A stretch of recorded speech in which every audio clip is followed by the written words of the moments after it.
ደግሞ ከዚህ በላይ የሚጣፍጥ ዜማ የለም እውነቱን ለመናገርና ስለዚህ ይህንን ለጆሮአችን ተስማሚ አድርጎ ምስጢሩንም ጥበቡንም እንዲገልጥልን የአምላካችን ቅዱስ ፈቃድ ይሆንልን። እንግዲህ ጸሎተ ቅዳሴ ተከታታይ ነው እያየን ያለነው። ዛሬ ሶስተኛ ቀን ነው። 10 ነገሮችን ከመጽሐፍ ቅዱስ አውጥተን ኦሪት ዘጸአት ምዕራፍ 19 ምዕራፍ 20 እና ምዕራፍ 24 እነዚህን ሶስቱን ምዕራፎች አንስተን 10 ነገሮች ከዚህ ከመጽሐፍ ቅዱስ አውጥተን እነዚህ 10 ነገሮች በቅዳሴ ውስጥ እንዳሉ በጣም በስፋት ስንመለከት ቆይተናል።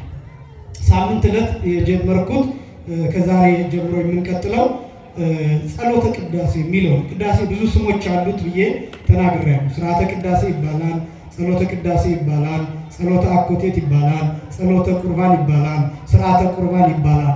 በእነዚህ ስሞች ሁሉ ይሰየማል። ግን እነዚህ ሁሉ የየራሳቸው ማብራሪያ አላቸው፣ ትርጉም አላቸው እና ጸሎተ ቅዳሴ ሲባል ምን ማለት ነው ቢባል የቅዳሴ ጸሎት ነው። የቅዳሴ ጸሎት ደግሞ የሚባሉት ምን ናቸው ቢባል 8 አይነት ጸሎቶች አሉ ብለን እነዚህን 8ቱን ሳምንት በተወሰነ መልኩ አንስተናቸው 8 የቅዳሴ የጸሎት አይነቶች። የመጀመሪያው ጸሎት ላዕለ ንዋያት ሐዲሳት ብለን ያነሳ ነው። ሁለተኛው ጸሎት ላዕለ ንዋያት ቅዱሳት ብለን ያነሳ ነው። ሶስተኛ ጸሎት ላዕለ ርእሱ ብለን ያነሳ ነው። አራተኛ ጸሎት ላዕለ ቅዳሴያን ብለን ያነሳ ነው። አምስተኛ ጸሎት ላዕለ መስዋዕት ብለን ያነሳ ነው። ስድስተኛ ጸሎት ላዕለ ምእመናን ብለን ያነሳ ነው። ሰባተኛ ጸሎት ላዕለ ሀገር ብለን ያነሳ ነው። ስምንተኛ ጸሎት ላዕለ ዓለም። እነዚህ የጸሎት አይነቶች ይካሄዱበታል በቅዳሴ ጊዜ። የመጀመሪያው ጸሎት ላዕለ ንዋያት ሐዲሳት የሚባለው አዲስ በሚገቡ ንዋያት ላይ ወይም ዕቃዎች ላይ የሚጸለይ ጸሎት ነው። አዲስ በሚገቡ ማለት ነው ከገበያ ተገዝተው ከግሪክ ሊሆን ይችላል፣ እዚህ ሊሆን ይችላል የተሰሩት አልባሳት ሊሆኑ ይችላሉ፣ ጽዋ ሊሆን ይችላል፣ ጻይል ሊሆን ይችላል፣ እርፈ መስቀል ሊሆን ይችላል፣ ጽንሃ ሊሆን ይችላል። እነዚህ ከውጭ ሲመጡ ይጸለይባቸዋል። መጸለይ ብቻ ሳይሆን በሜሮን እንዲከብሩ ይደረጋል። በምን እንዲከብሩ ይደረጋል አልኳችሁ? በሜሮን እንዲከብሩ ይደረጋል። አሁን ይሄንን የምንነግራችሁ ለምንድን ነው? ቤተ ክርስቲያን ውስጥ ቤተ መቅደስ ውስጥ የምንጠቀምባቸው ንዋያት ቅዱሳት ወይም ደግሞ ንዋያተ ቅድሳት የምስጋና ዕቃዎች ወይም የተቀደሱ ዕቃዎች የሚባሉት ዝም ብሎ የምንጠቀምባቸው አይደሉም። ተጸልዮባቸው ሜሮን ተቀብተው ከብረው የምንጠቀምባቸው ከሰፈር ዕቃ የሚለዩ ለምሳሌ እዚህ መቅደስ ውስጥ የምንጠቀምበት የተለያዩ ነገሮች እናንተ ቤት ካለው ዕቃ የሚለየው ይሄኛው ጸሎት ተጸልዮበት በሜሮን ከብረው። ይሄ ህንፃ ቤተክርስቲያን ከሌላው ህንፃ የሚለየው በሜሮን ከብሯል። ቅዳሴ ቤተክርስቲያን ተከናወነ። ሊቃነ ጳጳሳት ከሌላው ሰው የሚለዩት በሜሮን ከብረዋል፣ በጸሎት ተለይተዋል። ካህናት፣ ቀሳውስት ከሌሎቹ የሚለዩት ከሌላ ሰው የሚለዩት በሜሮን ከብረዋል። ዲያቆናት በሊቃነ ጳጳሳት በቃል ይሾማሉ። በዚህ ምክንያት ከሌሎች ይለያሉ። እንዴት እንደምንለይ ይሄን ማወቅ ያስፈልጋል። በነገራችን ላይ ሜሮን የሚባለው በቤተክርስቲያን በጳጳሳት ፈቃድ ብቻ የሚመጣ በግለሰብ እጅ የማይገኝ እነዚህ 4 ነገሮች፣ አንደኛ ቤተክርስቲያን፣ ሁለተኛ ታቦት፣ ሶስተኛ ሜሮን፣ አራተኛ ካህን በሊቃነ ጳጳሳት ፈቃድ ብቻ የሚገኝ። በማን ፈቃድ ብቻ የሚገኝ አልኳችሁ? በሊቃነ ጳጳሳት ፈቃድ ብቻ። አንደኛ ቤተክርስቲያን፣ ሁለተኛ ታቦት፣ ሶስተኛ ሜሮን፣ አራተኛ ካህን። አንደኛ ምን አልኳችሁ? ቤተክርስቲያን፣ ሁለተኛ ታቦት፣ ሶስተኛ ሜሮን፣ አራተኛ ካህን። እነዚህ 4 ነገሮች የግለሰብ እጅ ላይ የሚገኙ ነው። ያ ማለት ነው። ለምሳሌ አንድ ቤተክርስቲያን ደስ ስላለኝ የቅዱስ ገብርኤል ቤተክርስቲያን ብዬ የሆነ ቦታ ማቋቋም አልችልም። ቅዳሴ ቤተክርስቲያኑ በሊቀ ጳጳስ መከናወን አለበት፣ በሊቀ ጳጳስ መታወቅ አለበት፣ ታቦት ሊኖረው ይገባል። ታቦቱን መፍቀድ ያለበት ሊቀ ጳጳሱ፣ የሀገረ ስብከቱ ሊቀ ጳጳስ። በነገራችን ላይ በጣም አስደናቂው ቤተክርስቲያን እንደው የተደራጀ ምዕመናን ቁጥር መረጃ ላይኖረን ይችላል። በቤተክርስቲያኒቱ ግን ትልቅ መረጃ ነው። እሱ መረጃ ምንድነው? የአብያተ ክርስቲያናት ቁጥር፣ የታቦታት ቁጥር፣ የታቦታት አይነት፣ ታቦታቱ የተሰየሙባቸው ቅዱሳን፣ እነዚህ መረጃዎችን በትክክል ነው።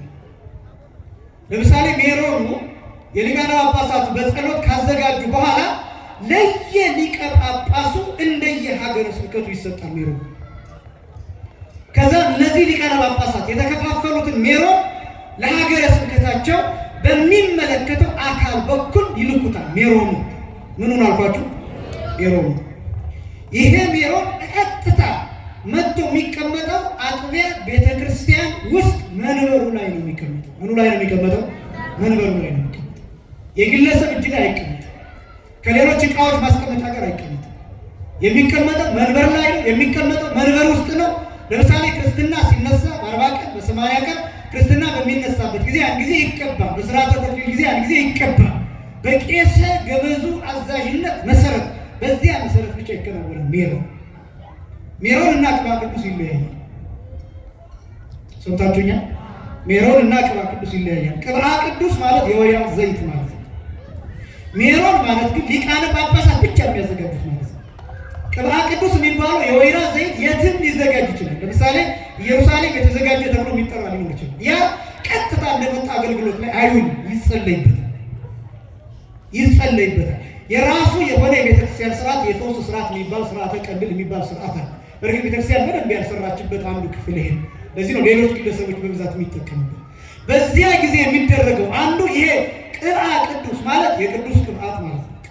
ቅዱስ ማለት ደግሞ ቅዱስ የሆነ ቅባት ማለት ነው። አጠራሩ እንደየትርጉም ይለያያል። አንድ ነው ግን እሱም ደግሞ ይወራል። በቢልቃት ተዘጋጅቶ ሊመጣ ይችላል። በጠርሙስ ተዘጋጅቶ በሆነ ቦትል ተዘጋጅቶ ሊመጣ ይችላል። ያ ግን ምን መሆን አለበት? ሊጸለይበት ይገባል። ሲጸለይበት ግን የምንጠቀምበት ካህን ለመሾም አይደለም። ቅባ ቅዱስ ምን ለመሾም አይደለም አልኳቸው? ካህን ለመሾም አይደለም። ክርስትና ስንነሳ የሚቀባው እሱ አይደለም፣ ቅባ ቅዱስ አይደለም። ምንድን ነው የሚቀባው? ሜሮን። ይህ በደንብ ለይታችሁ ማወቅ ያስፈልጋል። ቅባ ቅዱስ በተለያዩ ግለሰቦች እጅ ሊገኝ ይችላል። ቅባ ቅዱስ ግን በሊቀ ጳጳስ እጅ ብቻ ነው የሚመጣው። እነዚህን በደንብ ጠንቅቆ ማወቅ ያስፈልጋል። እነዚህ ንዋያት ሐዲሳት የምንላቸው ሲመጡ ጸሎት ይጸለይና ቅዳሴው ላይ መጽሐፈ ቅዳሴው ላይ ስርዓተ ቅዳሴው ላይ የተቀመጡ ጸሎቶች አሉ። ሶበ ተሰይፎ ለዕርፈ መስቀል፣ ሶበ ተሰይፎ ለፀሐይ፣ ሶበ ተሰይፎ ለጽዋ እያለ ርዕስ አስቀምጦለት ስትሾመው ማለት ነው። ጽዋውን ስትሾመው፣ ፀሐሉን ስትሾመው፣ ዕርፈ መስቀሉን ስትሾመው እንዲህ ብለህ ጸልይ የሚል የታዘዘ ጸሎት አለ። ያ ጸሎት ከተጸለየ በኋላ በአራት ማዕዘን ሜሮኑን ይቀባዋል። ምኑን ይቀባዋል? ሜሮኑ። በስንት ማዕዘን አልኳቸው? በአራት ማዕዘን ይቀባዋል። ከዛ በኋላ ቅዱስ ይሆናል። ከዛ በኋላ ያንን የምንጠራው እንደ ሌላ እንደ ሰፈር ዕቃ ቁሳቁስ ብለህ አይደለም የምንጠራው። ንዋይ ቅዱስ ብለህ ትጠራዋለህ። የተቀደሰ ዕቃ ወይም ደግሞ ንዋየ ቅድሳት፣ የምስጋና ዕቃ፣ የተለየ ዕቃ፣ የመለየት ዕቃ፣ የመመረጥ ዕቃ ተብሎ ይጠራል።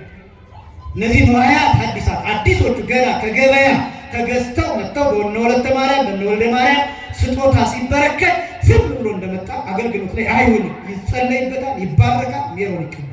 ከዛ በኋላ የተቀደሰ ዕቃ ይሆናል። ይሄ የመጀመሪያው ጸሎት ለአይለ ንዋያት ሐዲሳት ተብሎ ይጠራል። ሁለተኛው ጸሎት ለአይለ ንዋያት ቅዱሳት የሚባለው ሁለተኛው ጸሎት ለአይለ ንዋያት ቅዱሳት የሚባለው ምን ማለት ነው? ስንገለግልባቸው የነበሩትን ቅዱሳት ንዋያት እንደገና የመቀደስ ስራ። ከዛ በፊት ረክሰዋል ማለት አይደለም፣ ግን ምን ይሆናል? ለምሳሌ ጽዋው ይታጠባል፣ ዕርፈ መስቀሉ ይታጠባል። በጣም በሚደንቅ ሁኔታ ቤተ መቅደስ ውስጥ ያለ ንጽህናና ጥንቃቄ እግዚአብሔር ምስክር ልነግራቸው ነው። አስደናቂ ነው በእውነት። አባቶቻችንን እግዚአብሔር ይጠብቅልን። በጥንቃቄ ነው ሁሉ ነገር። በነገራችን ላይ መንበር ላይ ሐዋርያት እንደማያርፉ ታውቃላችሁ። አሁን ሊቀ ዲያቆን ቄሰ ገበዝ ያስተውላችሁ ከሆነ ጭራ ይዘው ሲወጡ አይታችሁ ታውቃላችሁ። አሁን ያ ጭራ አንዳንዶቻችን ለጌጥ ነው የሚመስል ረጅም ጭራ ወይ ነጭ ጭራ ይዘው ሲወጡ ትመለከታላችሁ። የዛ ጭራ አገልግሎት ዓላማው ለጌጥ አይደለም። በእርግጥ ያምራል፣ ለጌጥም ይሆናል። ግን ዓላማው ምን እንደሆነ ታውቃላችሁ? ይገቡና መንበሩ ላይ ይሉት ምንም አይነት ነገር አያልፍ።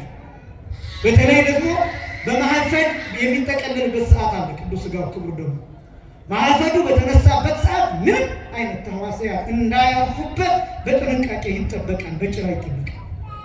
በጣም አስፈላጊ ነው። አንዱ ነጽር የሚለው ዲያቆኑ ታሰቡሱ እንደሆነ ወደ ጉዮታ ከመግባታችን በፊት ጸሎተ ንስሐ ደግሞ ነጽር የሚለው ቃል አለ። ነጽር ማለት አስተውል ማለት ነው። ነጽር ይላል። ነጸረ ለየ ይላል። ነጸረ አስተዋለ ይላል። ነጽር አስተውል ተመልከት ማለት እንደሆነ ታውቃላችሁ። ይህ ቅዱስ ሥጋና ክቡር ደም ተህዋስያን እንዳያርፉበት ተጠንቀቅ ማለት ነው። አንደኛው ትርጉም እሱ ተጠንቀቅ ማለት ነው። ጠብቅ እንዴት በጥንቃቄ እንደሚያዝ። ስለዚህ ንዋያት ቅዱሳት ለምንድን ነው የምንጸልይባቸው ቢባል በውሃ ስለሚታጠቡ ከዛ በኋላ እንደገና የመባረክ ስራ፣ የመቀደስ ስራ፣ የመጸለይ ስራ ስራ። ከዛ እንዴት እንደሚጸልይ ላሳያችሁ። ንዋያት ቅዱሳት ላይ የካህኑን እንመልከትና ከዛ በኋላ እንመጣበታለን። ከዛ ሶስተኛው ጸሎት ላዕለ ርእሱ የሚለው ራሱ ላይ የሚጸልየው ጸሎት፣ ይሄን እንመጣበታለን። ጸሎት ላዕለ ቅዳሴያን ቀዳሾች ላይ የሚጸልይ ጸሎት፣ ላዕለ መስዋዕት ለህብስቱ ለወይኑ የሚጸልይ ጸሎት፣ ከዛ ለሚመና ለሁላችን የሚጸልይ ጸሎት፣ ከዛ ለሀገር የሚጸልይ ጸሎት፣ ከዛ ለዓለም የሚጸልይ ጸሎት። እነዚህ ጸሎቶች አሉ። ወደዛ ወደ ንዋያት ቅዱሳት ጸሎት ከመምጣቴ በፊት ካህኑ ስለ ራሱ የሚጸልየው ልንገራችሁ። እኔ አሁን ይህን የምነግራችሁ ምን መሰላችሁ? ሚመና አንዱ ቄስ ዝም ብሎ ሊቀድስ ሲመጣ ነው ዘው ብሎ አይደለም የሚቀድሱ። ስርዓተ ግብጽ ተብሎ የሚጠራ ወይም ኦህዌ ተብሎ የሚጠራ ክፍል አለ። ስርዓተ ግብጽ ማለት የግብጽ ስርዓት ነው። የቅዱስ ባስልዮስ ጸሎት፣ የቅዱስ ጎርጎርዮስ ጸሎት የሚጸለይበት ስለሆነ በዚህ ምክንያት ስርዓተ ግብጽ ተብሎ ይጠራል። የግብጽ ስርዓት ይባላል። ኦህዌ ማለት ወንድሜ ሆይ ማለት ነው ትርጉሙ። ካህኑ ከሚጸልየው ጸሎት አንዱ ይዘት ይሄ ነው እና የት እንደሚጸልይ ልንገራችሁ። አንደኛ ጊዜ ስለማይበቃ ሙሉን ልንል አልችልም። መዝሙር 24 ይጸልያል። ሙሉውን መዝሙር 24 ይጸልያል። ሁለተኛ መዝሙር 60 ሙሉውን ይጸልያል። ሶስተኛ መዝሙር 101 ሙሉውን ይጸልያል ካህኑ የሚቀድሰው ካህን። አራተኛ መዝሙር 102 ሙሉውን ይጸልያል። አምስተኛ መዝሙር 129 ሙሉውን ይጸልያል። ስድስተኛ መዝሙር 130 ሙሉውን ይጸልያል። 6 መዝሙሮችን ይጸልያል። 1 2 3 4 5 6 መዝሙሮችን። ስንት መዝሙሮችን? ረጃጅም ናቸው። ይዘታቸው አጠቃላይ ምን እንደሆነ ታውቃላችሁ? ማይኑት ነው ወይኩ ከእግዚኦ የሚል ነው። ከመሬት ጠራው፣ ከጉድጓድ ጠራው፣ ከጥልቁ ጠራው የሚል ነው። አድነኝ እንዳታሳፍረኝ የሚል ነው። በቃ ካህኑ ድካሙን ለእግዚአብሔር የሚገልጥበት ሰዓት ነው። ይህን ሕዝብ ሊሸከም እና አንተ እርዳኝ የሚሉበት ሰዓት ነው። ህብስት ተለውጦ ስጋ የሚሆንበት፣ ወይን ተለውጦ ደም የሚሆንበት፣ ነፍሳትን የሚሸከምበት፣ በፊትህ የምቆምበት፣ ስለምንም ነገር የማላስብበት፣ ተጠቅልዬ ወደ አንተ የምገባበት፣ ወደ ሰማይ የምገባበት፣ ወደ ልዩ ምስጢር የምገባበት ሰዓት ስለሆነ ስለዚህ ጌታ ሆይ እኔ ደካማው ከደካማው ስፍራ እየጠራሁ ነውና ድረስልኝ። ሐሳቡ ይሄ አጽናኝ፣ አቁመኝ፣ እግሬ እንደ ቄጤማ እንዳይሆን፣ መሬት ተከፍቶ እንዳይውጠኝ፣ ልሳኔ እንዳይዘጋ፣ አፌ አንደበቴ እንዳይተሳሰር፣ አይምሮዬ እንዳይባክን፣ ልቤ እንዳይቀዘበዝ አንተ እርዳኝ የሚል ነው የጸሎቱ ይዘት አጠቃላይ። እነዚህን ጸሎቶች ይጸልያል አስቀድሞ። ዝም ብሎ አንድ ቄስ ገብቶ አይደለም የሚጸልየው። ይሄ ብቻ ማለት ነው። ጸሎት ዘጎርጎርዮስ ይባላል። ቅድመ ግብአተ መንጦላዕት ከመጋረጃው ኋላ ከመግባቱ በፊት ውጭ ሆኖ የሚጸልየው ጸሎት የጎርጎርዮስ ጸሎት አለ። ባለፈው እንደነገርኳችሁ በጣም የሚገርም ነው። ይትግድፈኒ አምላኬ እያለ አምላኬ አትጣለኝ፣ ትመምነኒ አትናቀኝ፣ ወይትም ይትገጸከ እምኔ ፊትህን ከኔ አትመልስ፣ አይትት ምልአይሌ ኃጢአቴን ከኔ አስወግድ ያለ ካህኑ እያለቀሰ የሚጸልየው ጸሎት ይሄ የቅዱስ ጎርጎርዮስ ጸሎት ነው። ቅድመ ግብአተ መንጦላዕት ከመጋረጃው ከማለፉ በፊት ውጭ ሆኖ የሚጸልየው ጸሎት። ከዛ ደግሞ ቀጥሎ ከመጋረጃ ወደ ውስጥ እየገባ የሚጸልየው ጸሎት አለ። እሱም የባስልዮስ ጸሎት ነው። ጊዜ ግብአተ መንጦላዕት የሚጸልየው ጸሎት ነው። ከዛ ስርዓተ ቅዳሴው ሲያዝ እንዲህ ነው። ወእምዝ ይባ ውስጠ ወይስግድ 3 ጊዜያት ይላል። ይህን ከጸለየ በኋላ ካህኑ ይገባና በመንበሩ ፊት 3 ጊዜ ዘግ ብሎ ይሰግዳል። 3 ጊዜ በመንበሩ ፊት በታቦቱ ፊት 3 ጊዜ በአፍጢሙ እየተደፋ በግንባሩ እየተደፋ የአምልኮ ስግደት ያቀርባል። የምን ስግደት ያቀርባል? የአምልኮ ስግደት ያቀርባል። ከዛ በኋላ ጸሎተ ቅዳሴያን ይቀጥላል። አሁን ካህኑ ለራሱ ጸለየ፣ ስለ ራሱ ጸለየ። ከዚህ በኋላ ደግሞ የቅዳሴያን ጸሎት ነው። አጠቃላይ በህብረት የሚጸለይ ጸሎት ነው።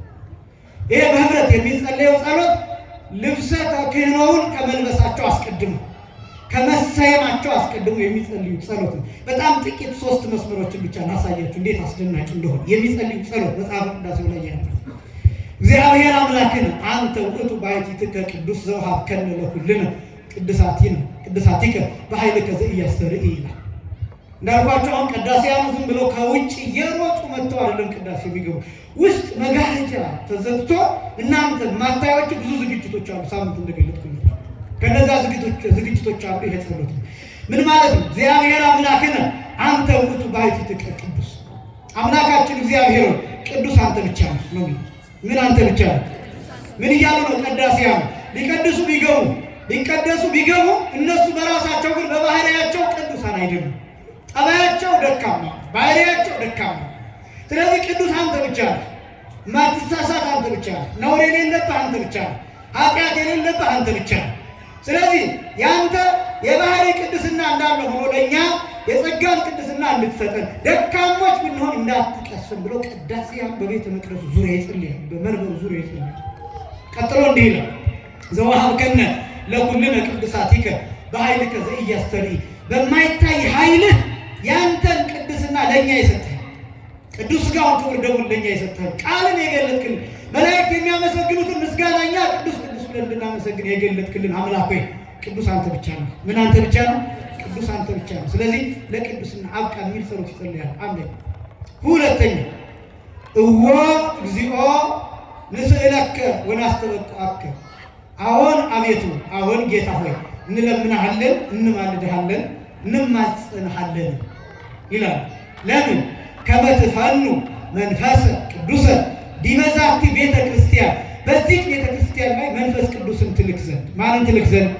መንፈስ ቅዱስን ትልክ ዘንድ በዚህ ቤተ ክርስቲያን ነው። ተመልከቱ።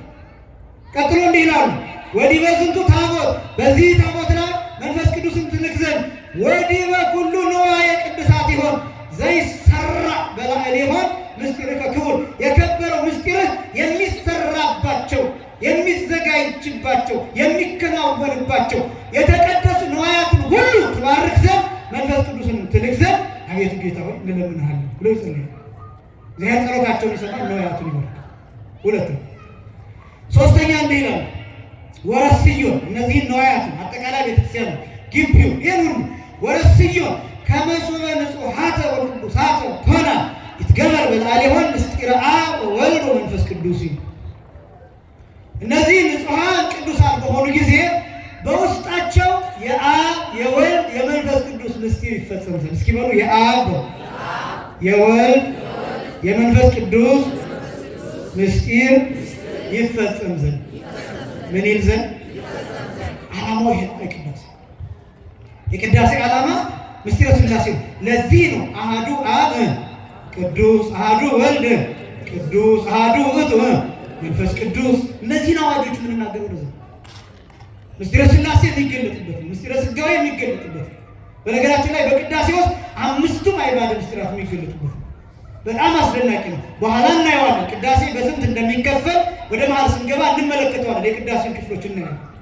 እነዚህ ክፍሎች አስደናቂ የሆነ የወንጌል ክፍል የሚሰበክበት ነው።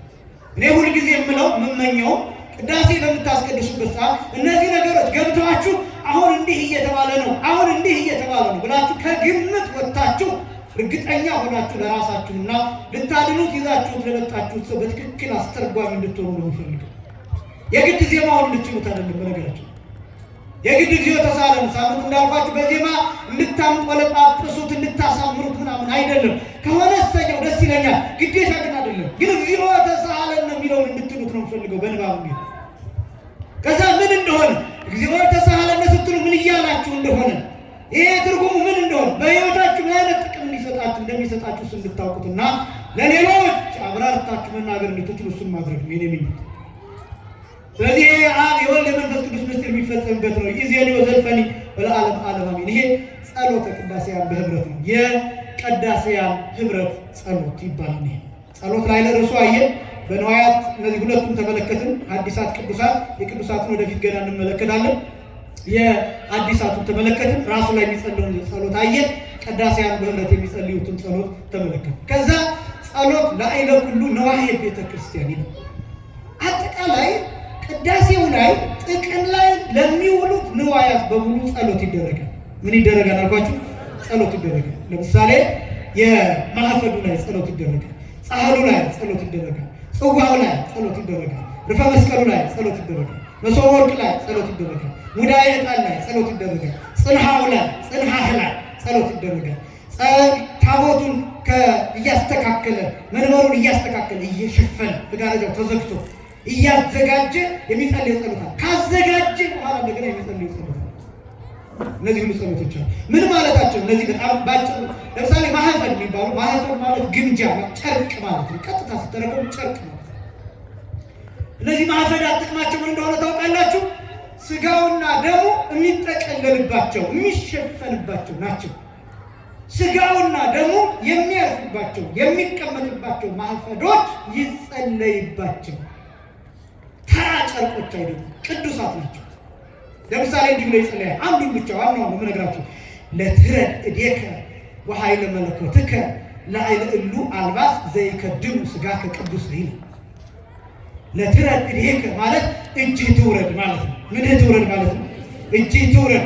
ወኃይለ መለኮትከ ይላል። የመለኮትህ ኃይል ይውረድ። የምንህ ኃይል ይውረድ? የመለኮትህ ኃይል ይውረድ። ይህ ለኃይለ እሉ አልባስ ዘይከድሙ ሥጋከ ቅዱሰ ቅዱስ ሥጋህን የሚሸፍኑትን እነዚህ ልብሶች ላይ እጅህ ትውረድ። የመለኮትህ ኃይል ይሸፍን። ስለዚህ እነዚህ ማይፈዳት ተባረኩ ማለት ነው።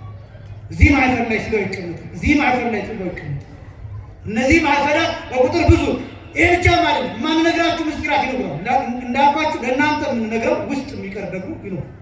እነዛን አንነግራችሁ እየነገርኳችሁ ያለው ግልጽ የት እንደሚቀመጥ ምን አይነት ለማህፈዳት እነዚህ ጸሎቶች ይደረጋሉ። ብዙ ናቸው ማህፈዶች።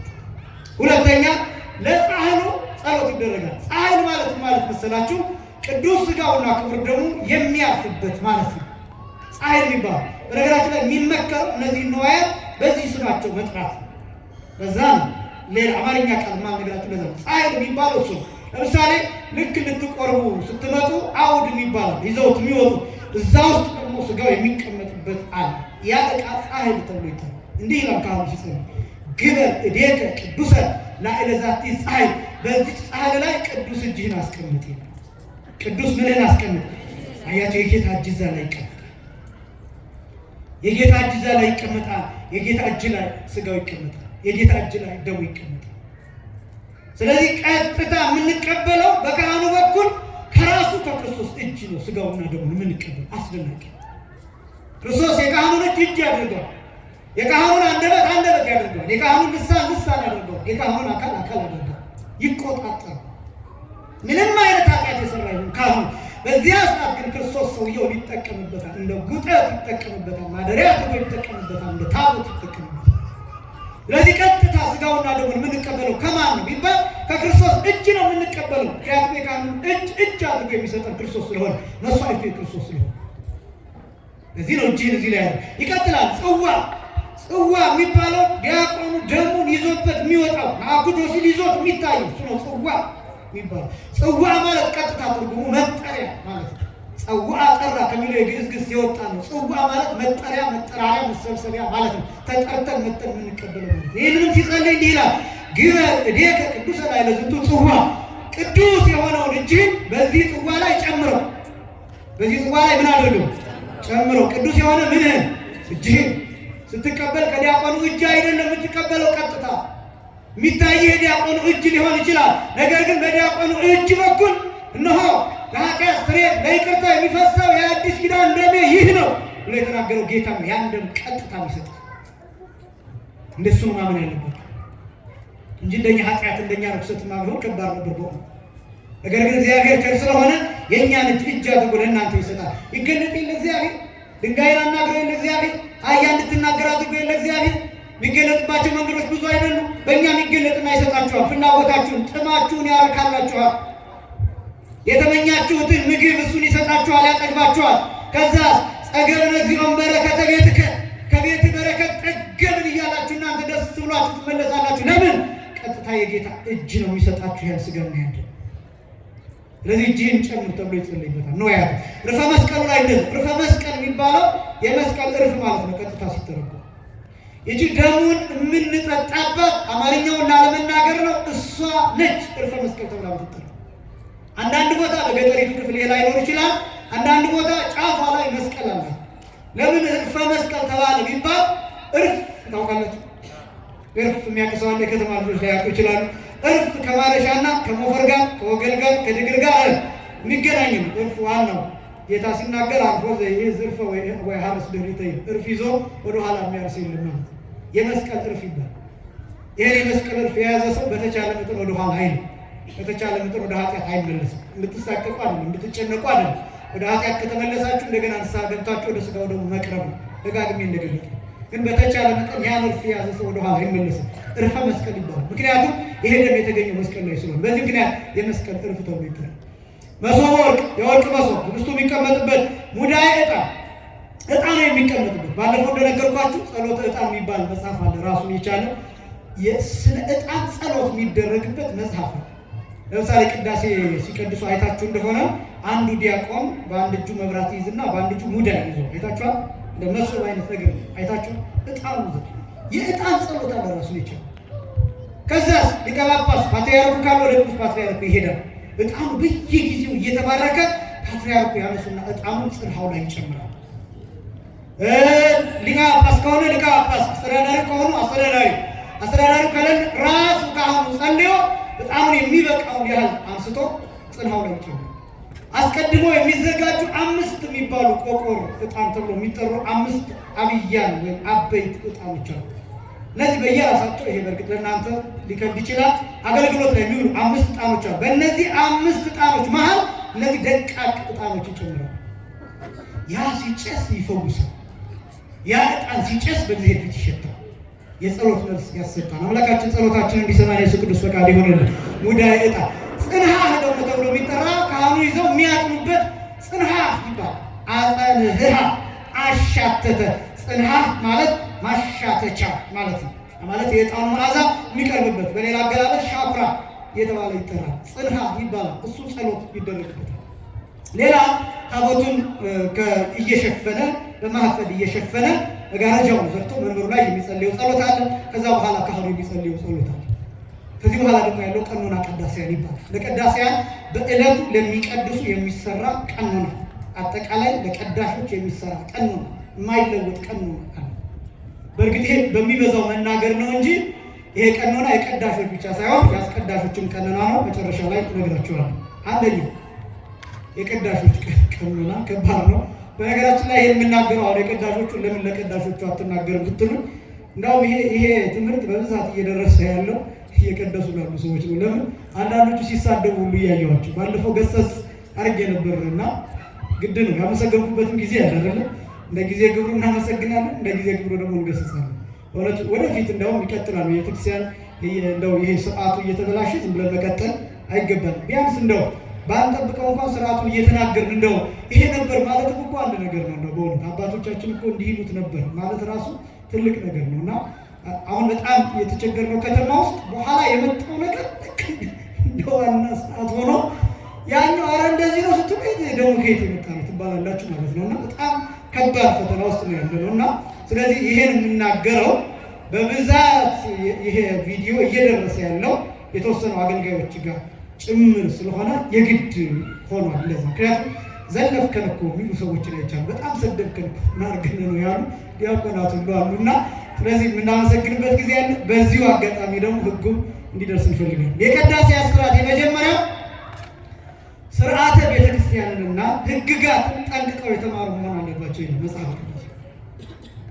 ስርዓተ ቤተክርስቲያን ማንኛውም ዲያቆን ማንኛውም ቀዳሽ አንደኛው ነው የሚቀድስ፣ ሁለተኛው ነው የሚቀድስ፣ ሶስተኛው ነው የሚቀድስ፣ የሚያጅብ በሁለተኛው መንበር የሚገባ፣ በሶስተኛ መንበር የሚገባ፣ ይሄው ዕለቱ የሚቀድስ ሰው የመጀመሪያው የቤተክርስቲያን ስርዓት ጠንቅቆ ህግጋቱን ጠንቅቆ ቅዳሴ ላይ ምን ይደረጋል፣ ከቅዳሴ ፊት ምን ይደረጋል፣ ምን አይደረግም፣ ከቅዳሴ በኋላ ምን ይደረጋል፣ ምን አይደረግም፣ የቀደሰ ሰው ምን ያደርጋል ማወቅ አለበት፣ መረዳት አለበት። ይሄን በደንብ ጠንቅቆ ማወቅ አለበት።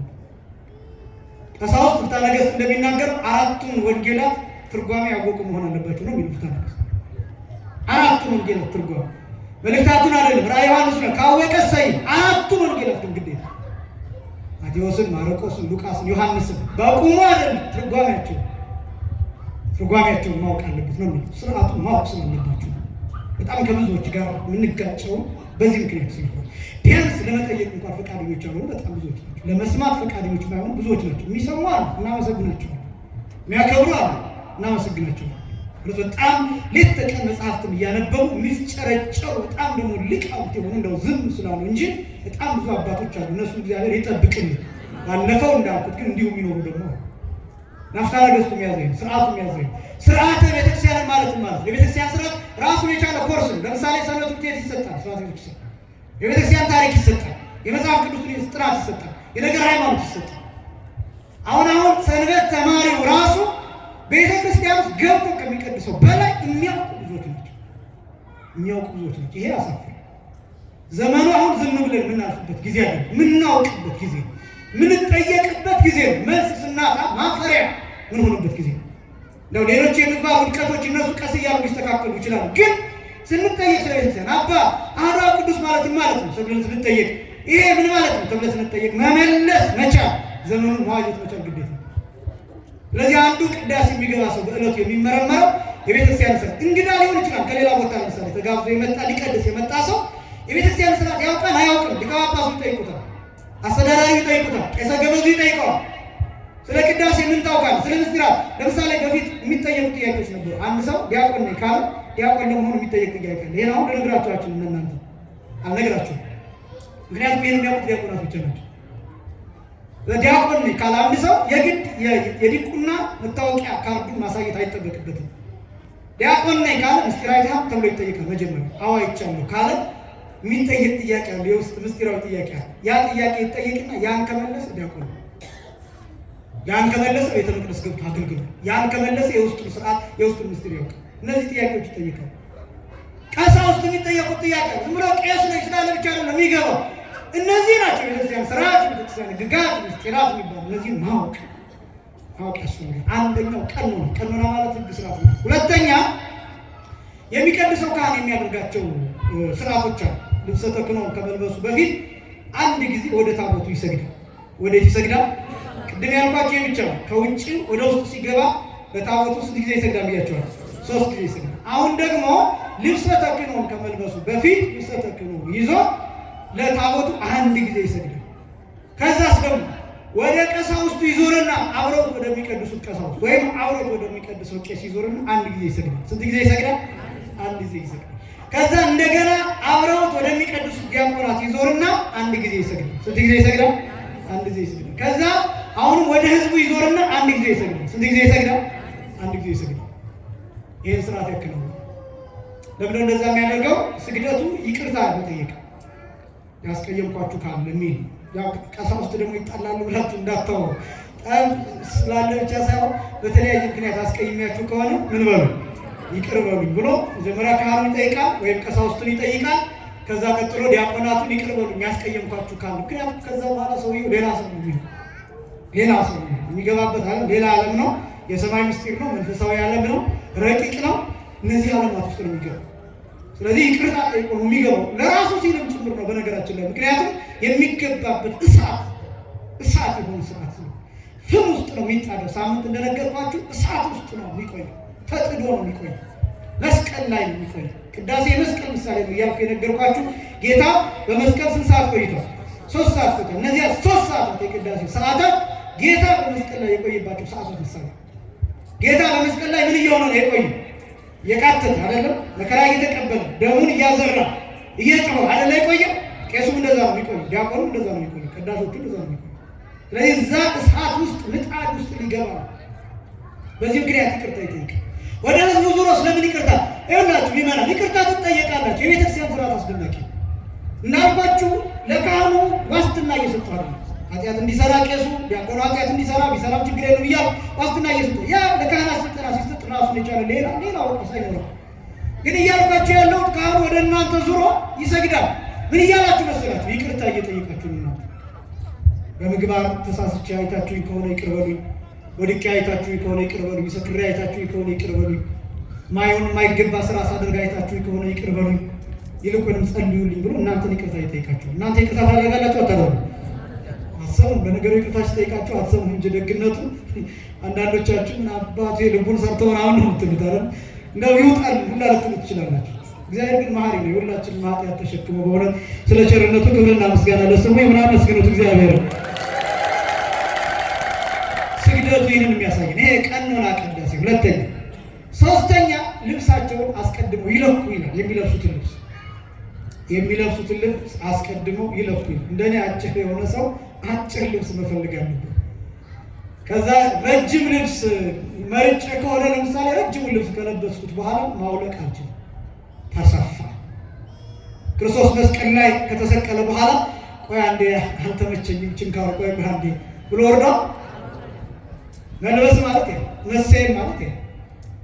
ስለዚህ አንድ ካህን፣ አንድ ቄስ፣ አንድ ዲያቆን የሚቀድስ ቄስ ልብሰ ተክህኖን ከለበሰ በኋላ ምን ማለት አይችልም አያደርገውና እናትህ ሞታለች ቢባል ማውለቅ አይችልም። ወንድምህ ሞቷል ቢባል ማውለቅ አይችልም፣ መውጣት አይችልም፣ ስልክ መንካት አይችልም። በጣም እነዚህ በጣም ጥብቅ የሆኑ ስርዓቶች ናቸው። አስቀድሞ ልብሳቸውን ይለካሉ። ልብሳቸውን ከለኩት በኋላ የሚሆናቸው ልብስ ለብሰው አይደለም በነገራችን ላይ ልብሱን የሚለኩት ከውጭ ከላይ እስከታች ያለውን ሳይዝ ይገምታሉ የሚሆናቸው። አክሊሉንም እንደዛ ያን ካደረጉ በኋላ ልብሳቸውን ይዘው ሁሉም ቀዳሾች ሳምንት እንዳልኳቸው ፓትርያርኩ ካሉ ወደ ቅዱስ ፓትርያርኩ፣ ሊቀ ጳጳስ ካሉ ወደ ሊቀ ጳጳሱ፣ ሊቀ ጳጳስ ከሌሉ ወደ ኤጲስቆጶሱ፣ ኤጲስቆጶሱ ከሌሉ ወደ አስተዳዳሪው ወይም ወደ ቆሞሱ፣ እነሱ ከሌሉ ወደ ካህኑ ሄዱና ወይም ገዳም ከሆነ አበምኔቱ በፊታቸው ልብሱን እንደያዙ ዘግ ብለው አቡነ ዘበሰማያት ይደግሙላቸውና ልብሱን ይባርኩላቸዋል። ከዛ በኋላ ልብሳቸውን ይለብሳሉ። አስቀድመው ልብሳቸውን የሚለኩበት ምክንያት ይሄ ነው። በጣም ደግሞ የሚገርም አሁን ቅዳሴ ስርዓተ ቅዳሴው ላይ የተቀመጠ ቀኖና አለ። ሌላ አንደኛ ስርዓተ ቤተክርስቲያን ሕግጋትን ማወቅ አለባቸው። ሁለተኛ ካህኑ የሚያደርገው የሚያቀርበው ስግደት ነው። ሶስተኛው ልብሳቸውን መለካት ነው። አራተኛው ልብሳቸውን ማስባረክ ነው። አምስተኛው ቀዳሾቹ በቅዳሴ ጊዜ ይላል የነቁና የተጉ መሆን አለባቸው ይላል። በጣም በንቃት ንቁ መሆን አለባቸው። በጣም ንቁ መሆን አለባቸው። ጆሮአቸው፣ አይናቸው፣ ሕዋሳቶቻቸው፣ ሰውነታቸው በተጠንቀቅ እኔ በጣም ነው የሚደንቀኝ። በጣም ብዙ ቦታ ስታይ ወታደሮች የየራሳቸው ስልጠና አላቸው። ሆስተሶች የየራሳቸው ስልጠና አላቸው። ቴክኒሽያንስ የየራሳቸው ስልጠና አላቸው። እነዛ በተግባር ወርደውና የሚለማመዱት ነገር ሊኖር ይችላል። በጣም ግን የሚደንቀው የእኛ ቤተክርስቲያን ስርዓት ግን ዲያቆናቱ በማየት ብቻ አንድ የ12 ዓመት ዲያቆን ከቤት ነግሬያቸዋለሁ። ውጭ ሀገር ያሉ ዲያቆናት የምትመለከቷቸው በጣም የሚገርማቸው የሚወስዱት ኃላፊነት ንቃታቸው፣ መጽሐፉን ሲያወጡት፣ አትሮኑሱን ሲያስተካክሉት፣ መጋረጃውን ሲዘጉት፣ ስዕላቱን ሲያስተካክሉ፣ ያው አብዛኞቹ የውጭ ሀገራት ቤተ መቅደሶች የሚቀድሱት መቅደስ ሰርተው ነው። በየዕለቱ ነው የምላቸው። ምን ሰርተው ነው አልኳቸው? መቅደስ ሰርተው። ለምሳሌ ዱባይ ብትሄዱ ልክ እንደዚህ ወና ነው በቃ ባዶ። ልክ ተቀድሶ ካለቀ በኋላ ወይ ካቶሊኮች ይገባሉ ወይ ፕሮቴስታንቶች ይገባሉ። ለአንድ ጊዜ ደንግጫለሁ። የአርመን ቤተክርስቲያን ነው ከተቀደሰ በኋላ ልክ እኛ ስንወጣ ዕቃችንን ይዘን ሴቷ አጭር ቀሚስ ለብሳ ወደ መቅደሱ ገባች እና በእውነት በጣም ደነገጥኩኝ። እና እነሱ ገርሟቸው ስላለመድከው ምናምን ገብታ የምታጸዳለፍ ደግሞ እንደዚህ ስላችሁ ሴቶቹ ቀጣይ ቤተ መቅደስ ካልገባ እንዳትሉ እና ቀጥሎ የሚገባው ሌላ ሃይማኖት ይገባል። ስለዚህ ምንድነው የሚደረገው? ወና ነው የሚሆን። እንደውም አንድ ቦታ ያየሁት ድንጋይ ነው ያለው፣ ትልቅ ድንጋይ፣ ትልቅ አለት ቋጥኝ ነው ያለው እና የፕሮቴስታንቶቹ ነው። ለምንድን ነው ስላቸው ያው አለታችን ክርስቶስ ነው ለማለት ኮኩሰ ክርስቶስ ውእቱ የሚለው ለማሳየት አለቱ መሀል ነው ያለው። እና ከዛ በጣም ግን የሚደንቀው የኛ አባቶች ምን እንደሆነ ታውቃላችሁ?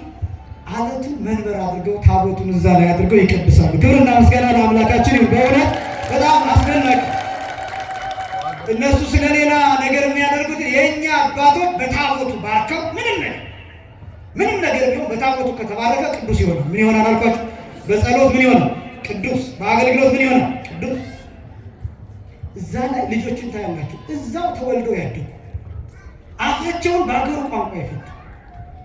ግን እነዛ ልጆች ሌላ ዓለም ውስጥ የሚጨነቁ የሚሰቃዩ የነበሩ ልጆች መጥተው ቅዳሴ ሲገቡ ሌላ ሰዎች ሆኑባቸው። ወላጆቻቸው ራሱ ይገርማሉ። ወላጆቻቸው ራሳቸው ይገርማሉ። ለምን እንደሆነ ታውቃላችሁ? ቤት ሲሆኑ የሆነ ግድ የለሽ ምናምን ነው የሚሆኑት። ልብሳቸውን አንዳንዶቹ አይሰበስቡም አሉ ሲነግሩ። የዲያቆናት ስልጠና ነበር። ዲያቆናቱን የብቻ አድርጎ የማሰልጠን የ3 ቀን በኦንላይኑ በአካልም እንደዛ ነበርና ወላጆቹ ሲነግሩኝ እባክህ መምህር ቤተክርስቲያኑ ስናያቸው ጥሩ ናቸው፣ እኛ ቤት ግን ቤት ውስጥ ሲሆን ግድ የለሾች ናቸውና ቤት ሲሆኑ እንደው ቢያንስ እንዲታዘዙ፣ ዕቃቸውን እንዲሰበስቡ፣ ልብሳቸውን ራሳቸውን እንዲችሉ ምናምን ንገርልን አሉ እና በጣም ግን ገረመኝ። መምህራቸውን ሲፈሯቸው ብታይ መምህራቸውን ሲፈሯቸው ሲያከብሯቸው ቤተ መቅደስ ውስጥ ምን ሲሆን ቀዳሾች በቅዳሴ ጊዜ ምን መሆን አለባቸው? መጋረጃ ቢከፈት ምስጢራት እንዳይታዩ ምን ሰዓት ላይ መጋረጃ መከፈት አለበት? ምን ሰዓት ላይ መጋረጃ መዘጋት አለበት? ምን ሰዓት ላይ ምን አይነት ችግር ቢፈጠር ትንፋሽ ቢያንቀው ካህኑ፣ ምራቅ ቢያንቀው ካህኑ ምን ይደረጋል? ምን አይነት እርምጃ ይወሰዳል? እነዚህ ሁሉ እነዚህ ሁሉ በዲያቆናት ኃላፊነት ነው ያለው፣ በቀሳውስት ኃላፊነት ነው። በዚህ ምክንያት አንድ ዲያቆን እየቀደሰ ጓደኛውን ያስባል። ቀጥሎ የሚባለውን ቃል እግዚአብሔር ያስባል። ጓደኛው እንዳይፈዝ ይቀሰቅሰዋል፣ ተጠባብቆ ይከተለዋል። በዚህ ቅዳሴያን በቅዳሴ ጊዜ የነቁ የበቁ የተጉ መሆን አለባቸው። ቀዳሹ የቅዳሴ ዜማ እንዲጎትት አይፈቀድም። ከምልክት ውጭ የበቃ የተጋ ማለት አንዱ ይሄ ነው። ከምልክት ውጭ፣ ከስርዓቱ ውጭ፣ ከዜማ ውጭ ያምራል ብሎ የሚጎትት 14ቱ ቅዳሴያት በሙሉ ዜማ አላቸው። ይህን ታውቃላችሁ? አሁን ቅዳሴ ማርያም ብዙዎቻችን ጎሳ ልቤ የሚለው ቄሱ ሲያዜም ብቻ ነው የምትመስለው። ሙሉ ዜማ ነው። ምን አለው አልኳቸው? ያው አንቀጽ ድርብ ጊዜ ቢኖር መምሪያ ሌላ አስተምርልን እውነት ነው የምናገር፣ ግን ለእናንተ ተብሎ አድካሚው ስለሆነ ስለማይፈቀድ ጭምር እቺ ጎሳ ልቤ የምትለዋ እሷ ትባልና ከዛ በኋላ ያለው በንባብ እንደገና የብቻ ሳይሆን የሚቀድሰው ቄስ ንባብ የሚችል አንባቢ ይሆናል። አንባቢ ይሆናል። በጣም ይሄ በነገራችን ላይ በጣም ጠንካራ ጉዳይ ነው። አንድ ሰው እኔ አሁን ልነግራችሁ ማለት ነው፣ ይሄ ለካህናት ብቻ የሚነገር ስርዓተ ቅዳሴው የሚያስቀምጠው ገደብ ነው። መቼ ነው ቅዱስ ሥጋውን ክቡር ደግሞ ለምእመናን ማብቃት ያለበት? በምን አይነት ሰዓት ልዩነት ነው? እዚያ ሰዓት ለመድረስ በዚያ ገደብ ለመድረስ ካህኑ ንባቡን እየጎተተ እየጠፋው እያለ ቢቆይ መሆን የለበት ጭራሽ። እሱ ሰው ከዛ በኋላ ቅዳሴ አይገባም። ሁለተኛው ሆኖ ሊቀድስ ይችላል። አንባቢ ንባቡን የሚያው የተዘጋጀ የማይነቀፍ የሰዎችን ጆሮ ሌላ ችግር ውስጥ የማይከት መሆን አለበት። የማያሰለች መሆን አለበት። ጠንቃቃ የበቃ የተጋ ዲያቆን ነው እንጂ ስርዓት እየጠፋበት እባካችሁ ያሳዩ በየት በኩል ልውጣ እያለ መሆን የለበትም። እስከዚህ ድረስ ጥንቃቄ ታደርግላችኋለች ቤተክርስቲያን። ቀኖና ቅዳሴ የቅዳሴ ያልኩት ሌላው በቅዳሴ ጊዜ አይደለም ሞባይል ሰልፊ መቅረጽ ይቅርና በእውነት ለእንዲህ አይነቶቹ እግዚአብሔር ማስተዋሉን ያድልልን። አይደለም ተንሱ እያሉ እንደዚህ ነው ሰልፊ መቅረጽ፣ አይደለም በእንተ ንጹህ እያሉ ስልክ መቅረጽ ይቅርና አይደለም ስልክ አውጥቶ ፌስቡክ እና ቲክቶክ መጠቀም፣ አይደለም ስልክ ጭራሽ ማየት ይቅርና መሳቅ የተከለከለ። እንዲህ ነው የሚለው መጽሐፈ ቅዳሴ። በቅዳሴ ጊዜ የሳቀ ካህን ወይም ዲያቆን ቢሆን አንድ ሱባኤ ይቀጣ ነው። 7 ቀን ይቀጣ። 7 ቀን የሚቀጣው ቤተክርስቲያን እንዳይገባ ስጋውን ደግሞ እንዳይቀበል እንዳይቀድስ ለ7 ቀን ለአንድ ሱባኤ ይቀጣ። ካስፈለገ ከዚያ በዚህ 7 ቀኑ በዚህ ብቻ አይደለም የሚቀጣው። ጾም ሊሰጠው ይችላል፣ ጸሎት ሊሰጠው ይችላል፣ ስግደት ሊሰጠው ይችላል። ምግብን በዚህ ሰዓት የምትበላው ሊቃ ጳጳሱ ከጨከኑበት እንደዛ ሊያዙት ይችላሉ። አስተዳዳሪው እንደዛ ሊያዙት ይችላሉ። ይቀጣል። መጽሐፍ ቅዱስ ነው የሚለው። አሁን ደስ ብሏቸዋል ካህናት ነው። ህዝቡ ቢሆንስ ህዝቡ ምዕመናን ቢሆንስ የሳቁት ይውጡ ይሉ። አሁን የሳቀ ሰው ሲባል ብዙ ደግሞ እንዳትጨነቁበት እንደው ዝም ብሎ በጣም አስጨናቂ በሆነ ነገር ፈገግ ያለ ሰው አይደለም። ፈገግ ያለ ሰው ፈልጋችሁ ጎትታችሁ እንዳታወጡ ብዬ በዋዛ በፈዛዛ ይሳቅ የተነጋገረ ዲያቆኑ የሚለው ምንድን ነው? ይህን የካህኑን ቃል ያቃለለ ወይም የሳቀና የተነጋገረ ወይም በቤተ ክርስቲያን ውስጥ በምን የቆመ በክፋት የቆመ ቢል ጌታችን ኢየሱስ ክርስቶስን እንዳሳዘነ በእርሱም እንደተነሳሳ ይወቅ ይረዳ።